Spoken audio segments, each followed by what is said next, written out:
What's it like living as a female expat in Asia? Can I buy everything that I need here, or do I need to bring some things from my home country? Do I need to get good insurance? What sort of housing would I look at? Do I need to live in a condo? Do I need to worry about security? And what is the dating scene like? Well, if any of those questions have occurred to you, or you just thought about what it's like to be a female expat, you are in the right place.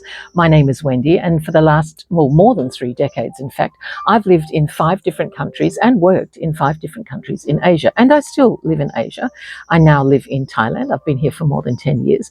I don't live in Bangkok. I live in a small retirement town on the coast, and this channel is about what it's like to be an expatriate female, because it's a very different experience, I think. My experience and my anecdotal stories will tell you, to what it's like to be an expat male. Which brings us to the topic that I want to talk about today, and it's a little bit controversial and it's a little bit sticky, but I'm going to wade through it because it is something that's real and it's something that expatriate women talk about a lot. How do we feel about a guy who's, let's say, 65, dating a girl who's like a local girl who's like 25 or 30? Now, age gaps in relationships are not new. I was married to someone who was 13 years older than me for a long time. Nothing wrong with that. But an age gap of 20 years or 30 years, even in our own cultures, that would give us some pause for thought, and there's nothing wrong with that. I do want to say, however, that this channel is not about judgment. This channel is about talking about the topics that are real to the women who live here. So if you're going to get offended by anything I'm about to say, you have to know it's just my opinion, okay? And it's all based around my anecdotal experience and my knowledge, and I'm not meaning to harm anybody. I really don't care about your relationship. As long as you're not harming children and there are no animals involved, you do you. But outside of that, let's talk about these relationships that we see all around us. There's a few different buckets to fill on this video, and we probably wouldn't even cover all of the topics today. But let's start with the inequity of a relationship when you are in a situation where the person that you're dating is not only vastly younger than you, but so desperately economically more disadvantaged than you are.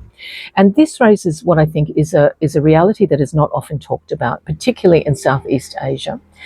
Gentlemen who retire to places like where I'm living, or other parts of Asia as well. I'm not talking about guys who are, young and working, but guys who retire into Southeast Asia.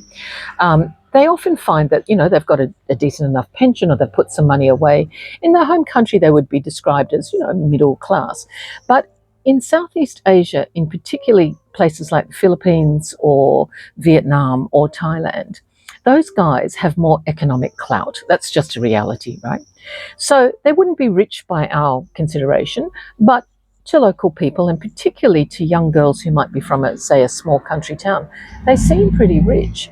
So these young girls, how many opportunities do you think that they're given? Let me tell you something. After many years in Asia, having traveled around to almost every country in Southeast Asia and living in a few, there's a lot more poverty than you would imagine. And I'm not talking about desperate poverty, can't afford to eat, but I'm talking about, really working class people. Now, if you are a young, attractive girl from a family like that, there's a certain pressure on you to provide. And it sounds horrendous. I know how it sounds, but it's just the reality, okay?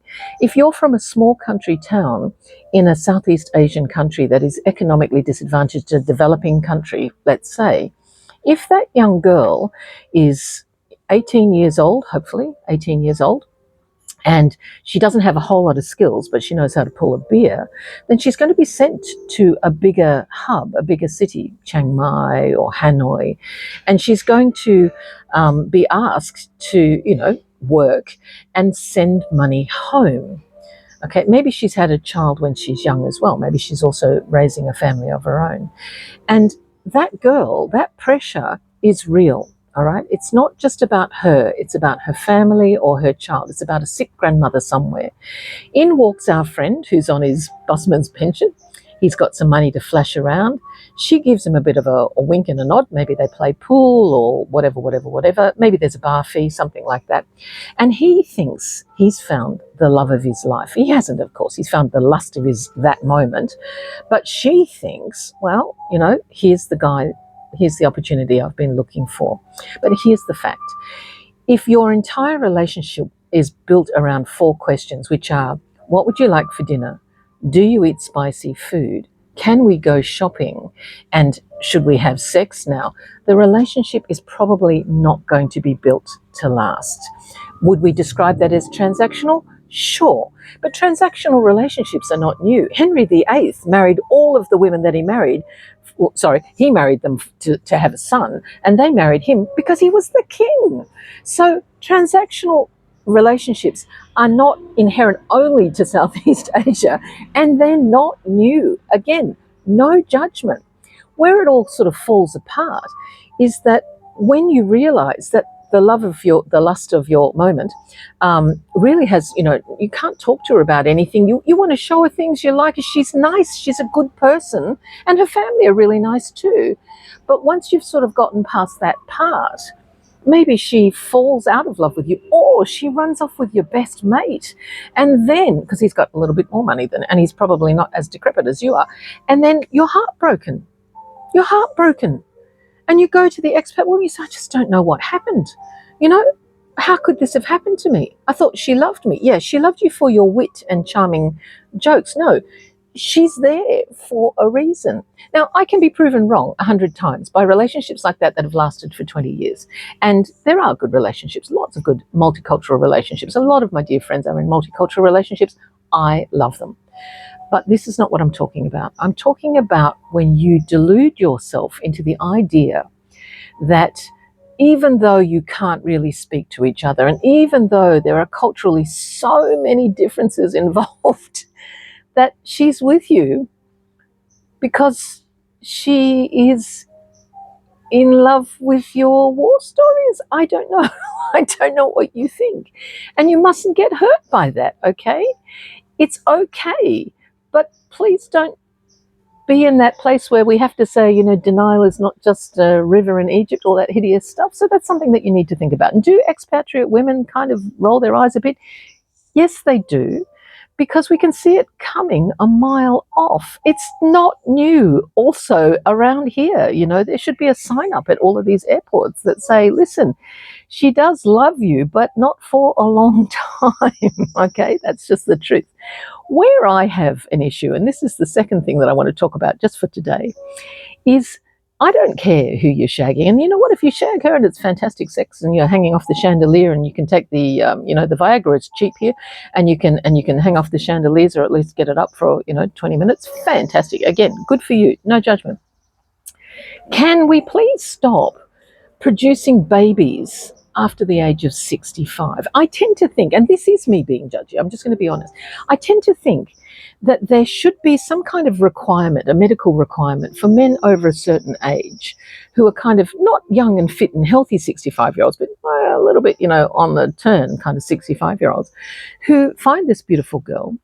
They've hooked up for, let's say, a year, and she's pregnant. And he says, I didn't think she could get pregnant. She told me she was on the pill. Dude, that is on you. For the love of God, vasectomies take half an hour.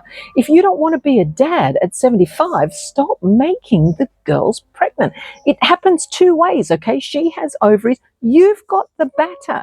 And I've got to be honest with you. After 65, your batter's not all that good. Now, there is no question that the most beautiful people who walk this earth are Eurasian kids. Oh my God, Eurasian people, I should say. The genetics is phenomenal. But you don't want your child to be 10 when you die, okay? You don't want to not be able to go to their university graduation. So think about this. Shag as many women as you like, but if you're over the age of 60 or 65, consider tying a knot in it before you make any other babies. I know that sounds harsh, but honestly, anecdotally, I have to tell you, that's where I fall with that one. I've got a lot of friends who work in education, and they are constantly telling me about, mum walks in, and by this stage she's 30, 35, okay? She's got the 6-year-old child, beautiful child, wonderful situation, and dad's all but falling apart. Okay. That is not how you wanted to be a dad. If you've had a family already, love that family, okay? And introduce them to this beautiful young girl that you've met in a bar who's a cashier, because they will love her too. But stop making babies after the age of 65. It's no good for the baby, and it's no good for you. That's really all I have to say about that topic today. I hope I haven't hurt anybody too badly. I look forward to speaking to you another time. In the meantime, stay safe. Bye.